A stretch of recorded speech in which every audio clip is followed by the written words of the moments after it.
이사야서 38장의 내용 역시 이것도 히스기야 왕의 특별한 한 사건에 대한 기록을 더해줍니다.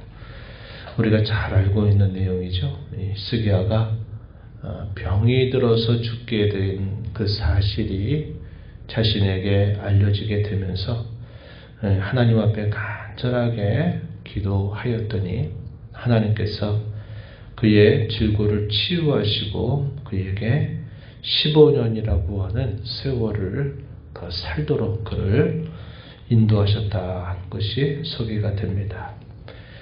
그 일들을 겪었던 일, 즉 그가 죽음의 그 문턱까지 도달하게 되면서 느꼈던 그의 마음, 또 하나님을 향한 간절한 그의 기도, 또 그 기도를 들으신 하나님께 대한 감사, 이것이 히스기야의 찬송으로 후반에 기록이 되고 있습니다. 히스기야가 언제 병이 들었는가, 그에 대한 분명한 때는 알려주지 않지만 그가 말하기를 자신의 중년이다 이렇게 표현을 했습니다. 그의 나이가 언제쯤 됐을까? 한 39세 정도 됐을 쯤이다 이렇게 추정해 볼 수 있는 때입니다. 비교적 이른 나이에 그가 질고에 걸려서 죽게 될 상황에 처하게 된 겁니다. 그 앞서 있었던 일들은 그가 왕으로 즉위한 지 14년 정도 되었을 때 아수르 사네립이 이 유다를 에워싸 침공해서 삼키려고 하는 그런 큰 어려움을 겪었던 때였죠. 그러한 가운데에서도 역시 하나님 앞에 간절하게 기도를 올렸을 때 하나님이 그의 기도를 들으시고 대적자들에 대한 놀라운 심판, 그리고 하나님 백성에 대한 놀라운 구원을 경험하게 된 이후에 그가 병이 들어서 죽게 될 상황에 처해져 있다 이렇게 보여지고 있습니다. 1절 말씀 보면 그때에라는 말은 이 아수르의 침공과 그 쇠퇴, 심판이 있게 된 이후에 시간이 어느 정도 흘렀던 때다 이렇게 추정하게 해주는 표현이죠. 병들어 죽게 되었다 이렇게 말합니다. 병이 들어 죽었다. 하나님이 그에게 병을 주신 것은 아닌 거예요. 자신이 유다의 왕이 돼서 참 어려웠던 때 종교 개혁을 단행하고 또 그러지만 국제적인 정세로는 여러 가지만 어려운 일이 있을 때 그가 하나님 앞에서 어떻게 해야 될까 하는 그런 고심 가운데서 왕의 직분을 감당하면서 아마 자신의 몸을 제대로 돌보기 힘들었을 것이다 하는 것을 우리가 추정해 볼 수는 있겠습니다. 그때 하나님께서 선지자 이사야를 통해서 그가 죽게 된다, 하나님이 그를 데려가신다라는 말씀을 전달하게 하셨어요. 1절 끝부분 가서 보시면 너는 내 집에 유언하라, 내가 죽고 살지 못하리라. 하나님께서 이사야를 통해서 이런 말씀을 히스기야에게 건네 주십니다. 히스기야가 그 말을 듣고서 어떻게 합니까? 2절에 보니까 얼굴을 벽으로 향하고 여호와께 기도합니다. 그리고 이렇게 말씀드려요. 3절 여호와여 구합니다. 내가 주 앞에서 진실과 전심으로 행하며 주의 목전에서 선하게 행한 것을 기억하옵소서. 이렇게 간절하게 기도를 올리고 그가 하나님 앞에 깊이 통곡하는 모습을 보여줍니다. 역사적인 내용들을 보게 되면 히스기야가 죽고 난 다음에 그의 왕위를 이을 자손이 없었던 것으로 보여요. 이 히스기야의 자녀가 아직 출생하지 않았던 때였습니다. 비교적 이른 나이죠. 어떻게 보면 전성기 같은 때에 그가 죽을 병에 걸려서 죽게 될 상황에 처하게 되니까 왕위를 이어받을 왕이 실제로 없었던 상황이었고 유다 나라는 하나님의 도우심으로 말미암아 대적 나라로부터 구원을 받긴 했지만 그러나 언제 또다시 이 나라를 삼키려고 침공하게 될는지는 알 수 없는 그런 상황 속에 있었습니다. 나라의 안위를 생각했을 때에도 자신이 일찍 부름을 받게 되는 일들에 대해서는 대단히 많이 염려스러운 상황이었을 것이다. 이렇게 우리가 생각해 볼 수 있어요. 자신의 생명이 짧은 것, 왕위를 이을 자식이 없던 것, 유다 나라가 여전히 또다시 언제 어려움을 만나게 될는지 알 수 없는 그런 상황들 속에서 아마 복잡한 여러 가지 상황들이 그로 하여금 깊이 통곡하게 하는 일이 되었을 것이다. 역시 생각해 볼 수 있겠습니다. 하나님은 이러한 히스기야의 간절한 기도를 들어주십니다. 그러면서 하나님의 말씀이 히스기야에게 주어지는데 이렇게 말씀하시죠. 내가 너의 기도를 들었다. 내가 너의 눈물을 보았다. 내가 너의 수완을 15년을 더하고 이 성을 아수르 왕의 손에서 건져낼 것이다. 내가 이 성을 보호할 것이다. 이러한 응답을 듣게 됩니다. 나라의 안위를 지켜주시겠다, 보호하시겠다라는 말씀을 하시고 아직 왕위를 이어받을 자식이 없던 상황에서 15년이라고 하는 기간을 더해 주시게 됩니다.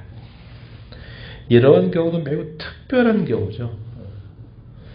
죽게 된다라는 사실을 알려주는 일도 매우 특별하고 그가 그 죽음의 문턱에서 간절히 기도했더니 응답하셔서 앞으로 내가 15년 더 산다 라는 자기의 수완을 딱 정해진 만큼을 허락받는 것도 역시 이것도 매우 특별한 사건입니다. 이러한 일들을 히스기야에게 다 말씀을 하시는 거예요. 그리고 이 특별한 일이 분명히 이루어진다라고 하는 징조로 아하스의 해시계를 뒤로 10도가 물러가도록 하셨다 하는 것은 시간 전체를 뒤로 물리시는 기적 같은 일을 보이셨다는 겁니다.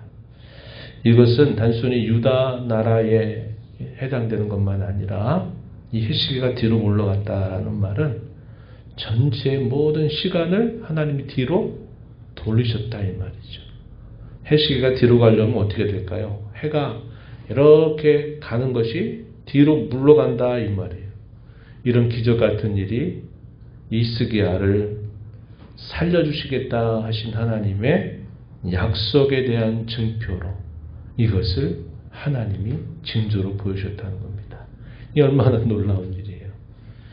이러한 일을 하나님이 히스기야에게 말씀하시고 실제로 그렇게 인도하셨다. 이렇게 말해주고 있습니다. 히스기야가 이러한 일을 경험하면서 그의 깊은 통곡과 간절한 그런 외침이 이제는 감사의 노래로 바뀌게 되는데 그 내용이 9절부터 20절 내용에 소개가 되어 있습니다. 9절 말씀해 보시면은 유다왕 히스기야가 병들었다가 그의 병이 나은 때 기록한 글이 이러하다. 10절로부터 소개가 됩니다. 시편에 우리가 기록된 여러 말씀들을 보는 것과 매우 비슷한 분위기를 나타내 주는데 시편의 장르로 말하면 애가의 성격을 가지고 있어요. 자신이 처해져 있는 깊은 상황에 대한 그런 애절한 마음을 하나님 앞에 토로하고 하나님께서 그의 간구를 들어주셔서 마침내 그 위경으로부터 건져주시는 은혜를 베푸신 일에 대하여 하나님 앞에 감사로 화답하며 영광 돌리는 그런 내용들이 히스기야의 고백 속에 잘 표현되고 있습니다. 이 내용을 조금 분류를 해보게 되면요.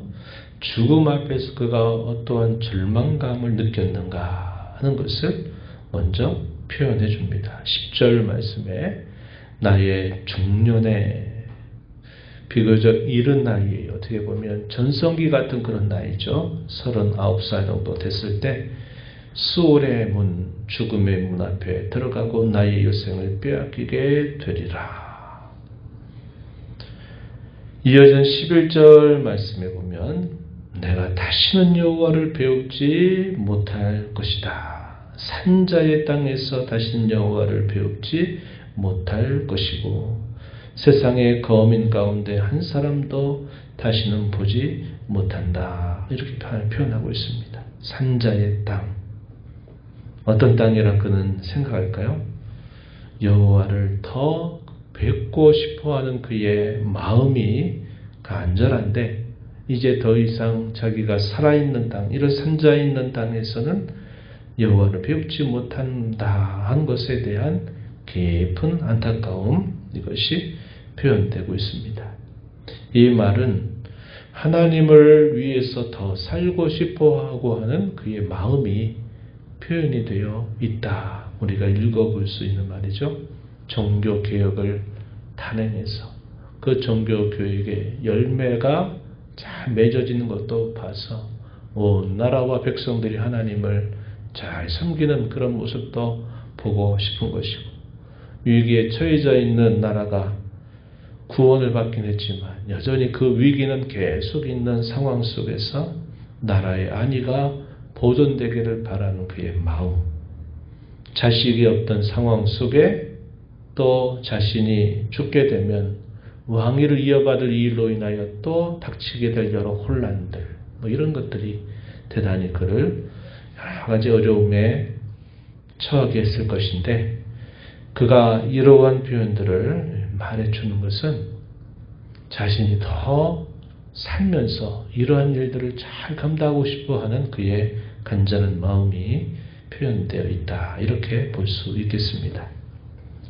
임박한 죽음을 회고하는 거죠. 그가 죽는다라고 하는 말을 들었을 때 그의 마음이 어떠했는가를 표현합니다. 12절, 13절 보면 12절에 목자의 장막을 거둠같이 직공이 배를 걷어 마름같이 하나님께서 조석간의 나를 끝내실 것이다. 이제 내가 더 이상 기회가 없구나 라는 그런 것을 표현하고 있는 말이죠. 13절에서도 주께서 사자같이 나의 모든 뼈를 꺾으시오니 조석간의 나를 끝내실 것이다. 아, 여기까지구나. 하나님이 나를 부르시는구나. 이렇게까지 깊은 그의 죽음을 임박함에 대한 느낌을 표현해주고 있다 하겠습니다. 14절도 역시 비슷한 어조가 반복이 됩니다. 죽음 앞에서 철박해 하는 이 히스기야의 모습을 표현하고 있어요. 제비같이 학같이 지저귀며 비둘기같이 슬피우며 내 눈이 쇠하도록 앙망하고 있습니다. 주께서 나의 중보가 되시옵소서. 이렇게 간절하게 자신의 생명을 두고 기도하는 히스기야의 모습이 표현됩니다. 그러면서 15절 16절에 이렇게 표현하죠. 원하건대 주께서 나를 치료하시며 나를 살려 주옵소서. 이렇게 표현합니다. 생명의 주관자가 여호와 하나님이신데 나는 하나님 앞에 간절하게 이렇게 해주시기를 바랍니다 하는 마음, 원하건대 이 말입니다. 이것은 자신의 생명의 주권이 오직 여호와 하나님께 달려있다라는 신앙의 고백에서 표현되는 거죠. 주께서 기뻐하시면 비슷한 말입니다. 주님이 선히 여겨 주신다면 내게 이렇게 하여 주기를 원합니다. 우리가 앞에 다윗이 하나님 앞에 기도할 때 이런 표현들 많이 사용하죠. 주께서 선히 여기시면, 이 말은 그 모든 자신의 생사 화복의 주권이 하나님께 달려 있다는 겁니다. 주의 뜻이 무엇인가를 나는 알 수가 없지만 주님이 나를 불쌍히 여기셔서 기뻐하신다면 이렇게 해주기를 바랍니다 라는 말입니다.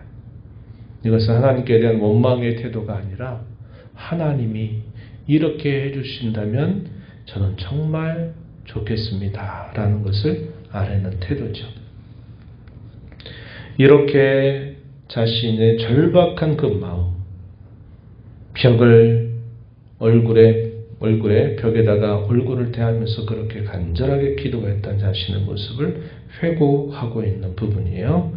그리고 그 그러한 간구에 대해 하나님이 들어주셔서 자신에게 생명을 주셨던 그 일에 대하여 돌아보면서 감사하는 내용이 이어집니다. 17절 말씀에 보면요. 보옵소서 내게 큰 고통을 더하신 것은 내게 평안을 주려 하심입니다. 주께서 내 영혼을 사랑하셔서 멸망의 구덩이에서 건져주셨고 내 모든 죄를 주의 등 뒤로 던져주셨습니다. 하나님이 자신의 간절한 기도를 들으시고 자신에게 평안을 주신 것에 관하여 그가 이렇게 고백하고 있는 내용이죠. 18절 내용도 보면요. 죽음에 이르게 될 때 더 이상의 자기에게 주어질 기회가 없다 하는 것을 그가 직감했었던 것을 표현합니다. 18절에 보면 수월이 주께 감사하지 못하며 사망이 주를 찬양하지 못하며 구덩이에 들어간 자가 주의 신실을 팔하지 못합니다. 더 이상의 생의 기회가 없음을 말해주고 있는데 19절에 보니까 하나님이 어떻게 하셨다고 말합니까? 오직 산자고 산자는 오늘 내가 하는 것과 같이 주께 감사하며 주의 신실을 아버지가 그의 자녀에게 알게 할 것입니다. 오늘 내가 하는 것, 하나님이 자신의 기도를 들어주셔서 자신이 하는 것, 내가 하나님께 감사하고 주의 신실하심을 전하게 하는 이 일을 잘 감당하게 해주셨다라는 사실을 감사하고 노래하고 있는 겁니다. 하루하루 살아있다는 것 자체가요, 하나님의 은혜라는 것을 우리에게 잘 깨우쳐주는 내용이 담겨 있는 겁니다. 20절에 보면 여호와께서 나를 구원하시니 내가 정신토록 여호와의 전에서 수금으로 나의 노래를 노래할 것이다. 이렇게 표현을 해주고 있습니다. 그래서 이러한 애가의 성격들을 통해서 하나님께 찬양을 드리고 감사하는 이 히스기야의 노래가 표현되어 있어요. 이러한 일과 더불어 또 하나의 징조, 선지자 이사야를 통해서 한 뭉치 무화과를 취해가지고 그의 정처, 그의 상처난 부위에 붙이게 되면서 그가 다시 살림을 받게 되는 이 일이 있게 되었음을 보게 됩니다. 이 히스기야의 간절한 기도와 그의 감사의 노래, 이것을 보게 되면 하나님께서 자신에게 생명을 주신 것, 그것은 그분을 위해서 더 살 수 있는 기회를 주신 것이다 하는 것을 우리에게 깨우쳐 줍니다. 그래서 그가 감사로 노래했던 것처럼 그분의 뜻, 그분의 관심과 그분의 마음을 잘 헤아리며 살아가는 삶, 이것이 우리에게 생명이 있는 한 우리가 힘써야 될 부분이다 하는 것을 배우게 됩니다. 우리 남은 생에 히스기야 같이 우리에게 알려주시지는 않을 거예요. 몇 년을 더 산다는 것도 역시 알려주지 않으실 겁니다. 그러나 하루하루를 주님 앞에서 바른 은혜에 감사하면서 성실하게 살아가는 그 자세는 우리가 날 본받고 힘써야 될 우리의 삶의 자세임을 마음에 새긴 자로 또 남은 생에 그렇게 살아가는 저와 여러분 모두가 되기를 진심으로 바랍니다. 하나님 아버지 감사합니다. 이 새벽 시간에도 저희들에게 생명과 복을 허락하시고 아버지 앞에 나와 찬양드리며 주의 말씀을 또다시 읽고 또 하나님 앞에 기도하게 하신 것 감사드립니다. 히스기야가 죽음의 문턱 앞에서 자신에 대하여 나라와 민족을 향하여서 이런저런 많은 생각 속에 절망 속에서 하나님 앞에 간절하게 기도를 올렸을 때 그의 기도를 들으시고 그의 생명을 더해 주신 하나님의 은혜를 저희가 살펴보았습니다. 하루하루 살 수 있는 것 주님이 저에게 주신 기회인 줄 알고 살아있는 동안 하나님을 더 찬양하며 기뻐하며 즐거움으로 하나님을 섬겨가는 저희들의 삶이 되게 하시고 생명 주신 주님의 기대와 마음을 가슴에 품고 살아가는 저희가 되도록 늘 도와 주옵소서. 은혜의 보호자 변화와 아버지 은혜를 구하는 모든 심령들의 간구를 귀 기울여 주시며 응답하시기를 바라옵고 예수님의 이름으로 기도하옵나이다. 아멘.